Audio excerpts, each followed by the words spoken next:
Assalamualaikum warahmatullahi wabarakatuh. Salam sejahtera, salam bahagia untuk kita semuanya. Teman-temanku semua pecinta ikan nila, ikan lele, ikan gurame dan semua jenis ikan, kembali lagi dengan saya di channel Soleh Farhan 879. Sebelumnya saya doakan teman-teman semuanya sehat walafiat, sukses selalu, dagangannya lancar, istrinya cantik, banyak rezeki dan sukses. Jadi teman-teman semua, hari ini tidak perlu panjang lebar, saya akan berbagi kisah yang setengah membahagiakan, juga setengah masih abu-abu. Jadi begini teman-teman, kemarin saya itu mengambil telur dari indukan nila, dan alhamdulillah satu malam saya tunggu, saya tampung di baskom, kemudian saya cek, alhamdulillah sudah menetas. Jadi teman-teman bisa lihat saja langsung di sini, ya. Nah, di ember kecil ini saya itu menetaskan telur-telur nila itu. Di sini terlihat ada yang warna kuning, ya, nila kuning, nila merah, navy. Ada juga yang berwarna hitam. Jadi teman-teman bisa melihat, ya. Dan nila yang sudah menetas ini masih sangat terlihat jelas. Banyak sekali kantong makanannya itu masih nempel, ya.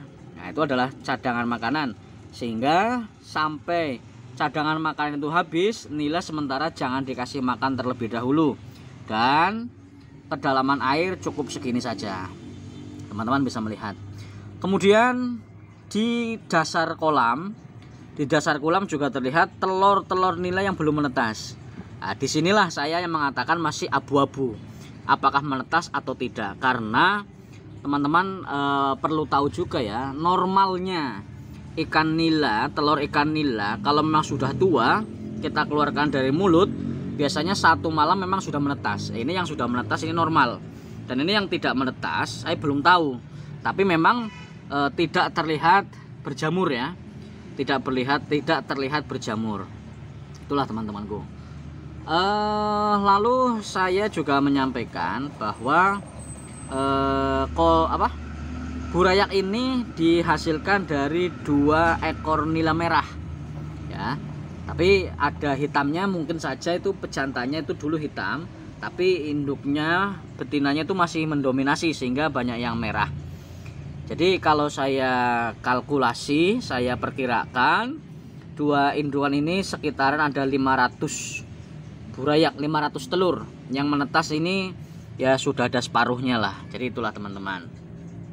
Kemudian bagi teman-teman yang ingin mencoba penetasan seperti saya, ya, bagi teman-teman yang ingin mencoba penetasan seperti saya ini yang pertama yang harus diperhatikan itu adalah cara pengambilan telur. Kemarin saya melakukan kesalahan karena seperti ini. Kemarin saya tidak menyangka akan terjadi. Jadi kan saya kurangi dulu airnya, kemudian setelah kurang lebih tidak ada 1 dengkul lah, sekian lah, itu baru saya menangkap indukan yang tetap tenang. Itu saya tangkap. Begitu saya tangkap, rupanya belum sampai ke seser tanggul, dia sudah memuntahkan telurnya. Jadi itu teman-teman, itu kenapa mungkin ini banyak yang lambat netasnya, atau masih bahkan mungkin tidak menetas. Jadi seperti itu. Nah, sebagiannya itu berhasil kita selamatkan dengan baik, karena pelan-pelan kita tanggok, pelan-pelan kita seser, baru kita muntahkan telurnya. Jadi itu teman-teman. Nah, bagi itu satu, ya, trik yang perlu diketahui teman-teman, bahwa cara pengambilan telur itu harus benar, ya. Kalau misalkan mau dikuras seperti saya, harus tenang, jangan sampai ikan tidak tenang. Kalau indukan sudah tidak tenang, dia pasti akan memuntahkan telurnya, dan telurnya akan tercecer di dasar kolam. Ini bahaya. Atau kalau misalkan memang kolam teman-teman semua itu tidak terlalu dalam, itu tidak usah dikuras. Jadi terlihat umpamanya ada nila yang tenang, diam, sudah 3 hari, 4 hari, diambil pelan-pelan dengan seser, ya. Dilihat ada telurnya atau tidak. Itu yang pertama, cara pengambilan telur. Nomor 2, itu air yang digunakan untuk penetasan ini Ini kan saya tidak menggunakan aerator sama sekali. Yang digunakan itu air harus betul-betul bagus. Teman-teman bisa mengambil airnya dari air kolam itu sendiri atau air baru, tidak masalah. Yang jelas itu harus air yang sudah normal asamannya. Nah, ini semalam ini saya tambahkan air dari kolam sedikit ya, kurang lebih ada 1 gayung.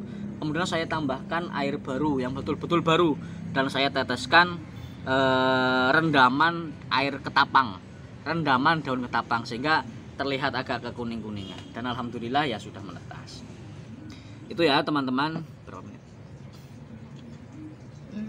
Nah itu teman-teman. Kemudian yang nomor 3 ya, kalau misalkan kita mau menggunakan penetasan yang seperti ini, pastikan juga wadahnya itu sudah tidak bau.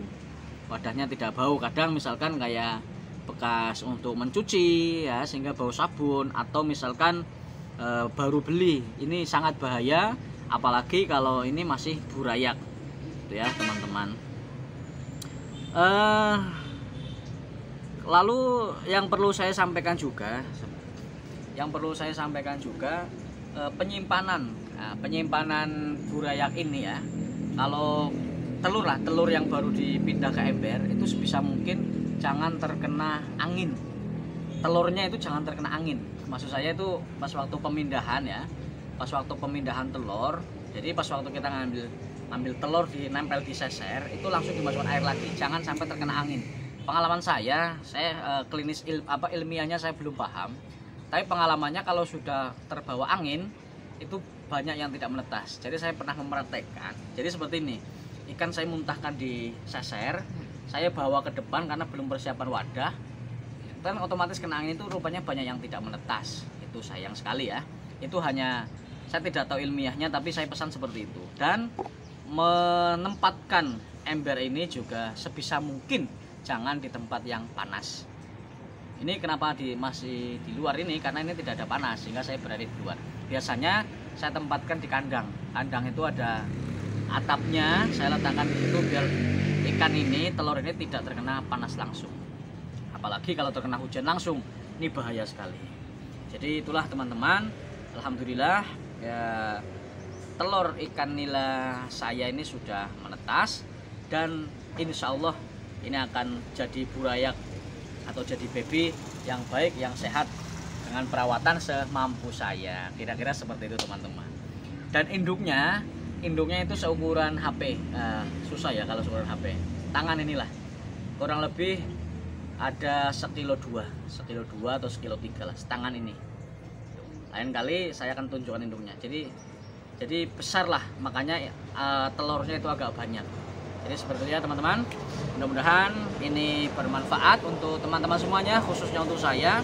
Lebih khusus lagi untuk yang masih pemula, yang sering tanya, bisakah telur itu ditetaskan di ember? Ya bisa, pokoknya bisa, praktekkan saja. Kalau gagal ulangi lagi. Itu saja pesan saya.